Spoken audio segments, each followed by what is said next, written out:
We're loading up 6 tables of $7 games, and right off the bat I recognize Sodion and Lallez0r on table 6.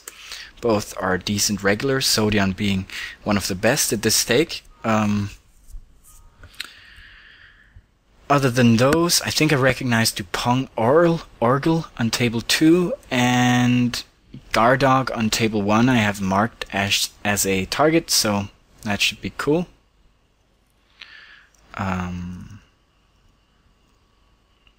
Yeah, a quick word on my HUD. If you notice table 6, it just popped up there.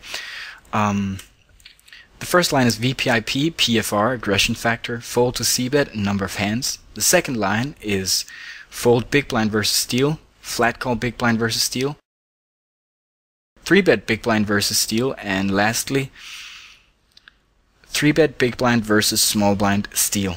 There we go. Now on table 4 you just saw me make a loose open with 9-8 suited. That's a loose open that I virtually always make. It's definitely profitable. And on table 4 again I tried to induce worse hands to come over the top with the pocket pair. Didn't work out. Alright, so this is the post-game analysis for this live section of the video. In this section I kind of hope to elaborate a little bit more on the hands that I think are interesting from this session, because I don't really get to go in depth when I do the actual live play. So for this first portion of it, I want to go through 2 hands that kind of illustrate the same concept, or 2 coins of the same idea anyway. Two sides of the same coin? Okay, I don't know what I'm talking about. It's all about loose opening from the button and why this can be profitable. First of all, we need to have somebody in the blinds that are not likely to 3-bet us. It's okay if they flat call us, but if they do, they need to be folding to c-bets quite a bit. And 9-8 suited is a really solid candidate for opening loose, because if we don't get 3-bet, we have a hand that plays very well post-flop in the sense that we can catch a ton of draws, and we have position, which is always good, especially if you can flop a lot of draws. And lastly, we have initiative, which is also incredibly important, because then we won't have to check fold. Because that's basically the way the games run these days. If you have initiative, guys check to you, you bet, and that's basically the way it goes by default post-flop.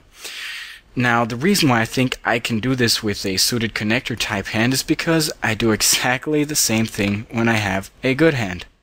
Now with 8s, I'm going to go ahead and take the exact same route, and if somebody shoves, I'm going to call. And this is not something that I only do with 8s in order to balance out my ranges. No, it's actually also something that I do with 8s because on these $7 6 max hyper turbos, I actually expect to pick up a lot of equity by inducing worse hands to come over the top. I often see random unknowns, recreational players, 3-bet shove with any ace, any pocket pair, and if that's their sort of range, it's pretty easy to see that 8s pick up a tremendous amount of value if you can get them to get it in with those type of hands. Alright? So I think that making this play with 8s enables me to make a play with 9-8 suited as well.